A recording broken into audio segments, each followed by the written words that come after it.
Ici Paris, un Congolais parle au Congolais. Madame, monsieur, peuple congolais civilisé, bonsoir. Moi, j'ai fait mon mea culpa pour vous avoir aidé, mais la récompense, c'est que vous n'avez pas tenu compte de vos promesses, de vos engagements. Et là, on va aller aux élections de 2026. On ne sait pas si on a pu planter les safous partout, si on a pu cultiver le manioc. Alors, malheureusement, qu'est-ce qu'on voit? C'est la présence de la colonie rwandaise qui viennent occuper nos terres. C'est comme s'il manquait les bras au Congo. Regardez le délabrement du chemin de fer. Vous pensez qu'il manque de moyens, vous qui êtes originaire de Pointe-Noire? Et en plus, avez-vous donné le petit pourcentage que demandaient les habitants du Kwilu qui abritent justement les grands gisements pétroliers qui constituent la richesse de notre pays? Et ça aussi, il faut en tenir compte. C'est pas la peine de faire des petits cadeaux, c'est la politique des petits cadeaux. Quand on est proche des élections, on fait des petits cadeaux comme ça, mais c'est pas normal. En tout cas, j'en ai terminé. C'est ce que je voulais dire, Madame Antoinette Sassou Nguesso.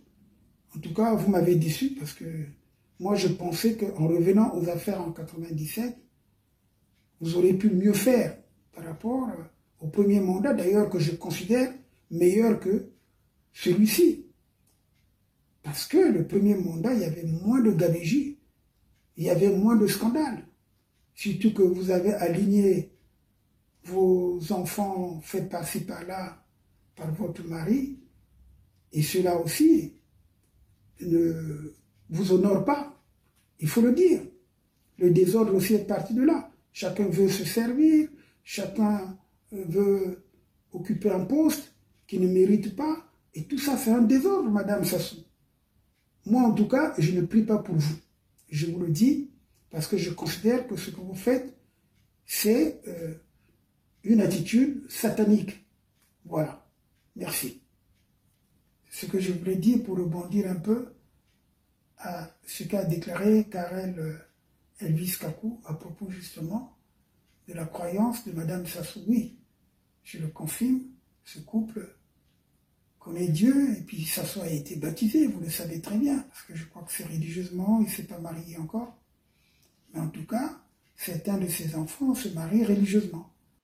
À Maître Maurice Massengo Tchassé, c'est avec un intérêt particulier que j'ai écouté votre plaidoirie sur la croyance en Dieu ou non de Thibota Antoinette et son conjoint Sassou Denis Mathurin.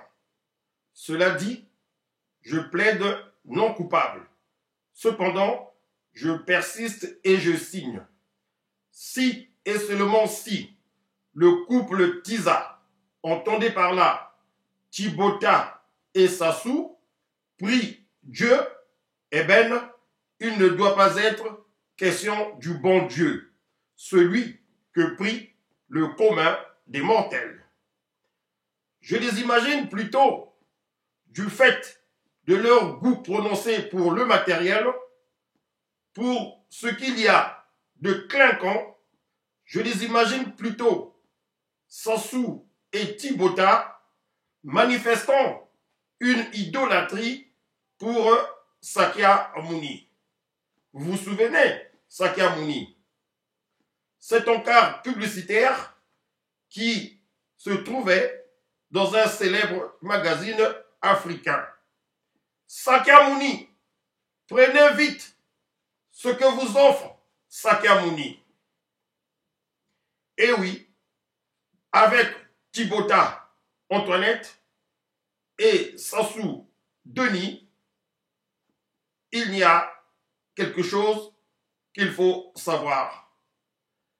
La prière est motivée par d'autres enjeux, d'autres considérations, des intentions non avouées, des calculs le plus souvent malsains. Il ne faut nullement croire à ce que l'on pense voir à l'œil nu. Baza batomoko ya mystique boye.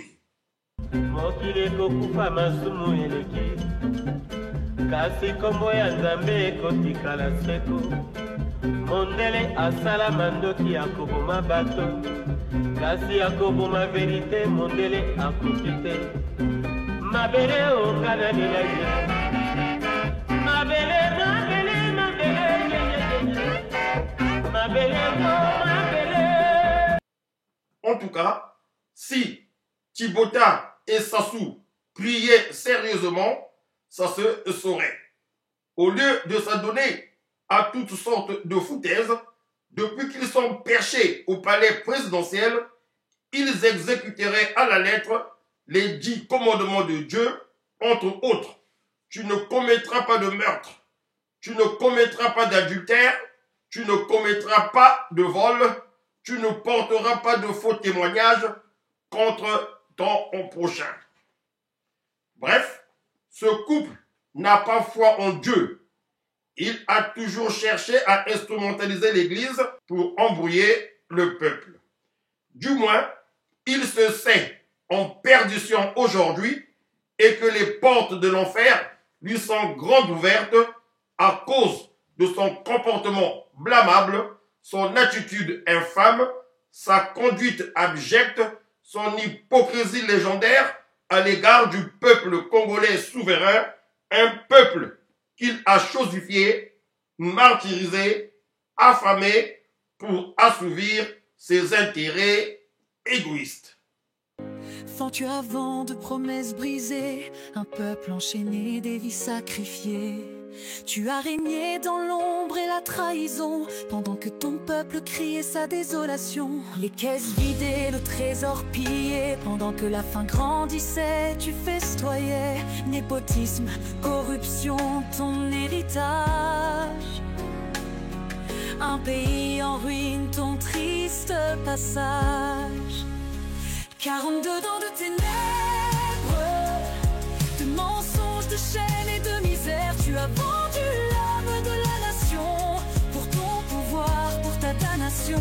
42 ans de silence, mais aujourd'hui le peuple se réveille et avance. Ton règne de peur touche à sa fin. La lumière viendra, c'est notre destin.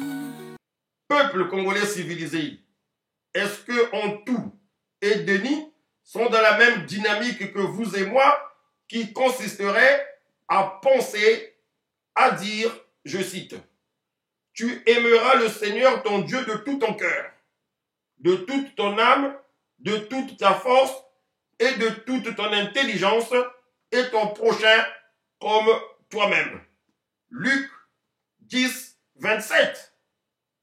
Je n'y crois pas. Disons-le sans fioriture, ce couple a la particularité d'amuser la galerie. Et si ce couple va à l'église avec son petit monde, c'est tout simplement pour faire ce qu'il sait très bien faire, le m'as-tu vu. Ils appellent ça d'ailleurs là-bas au bled activité. Et oui, en matière de matalana, ce sont des experts. À très bientôt.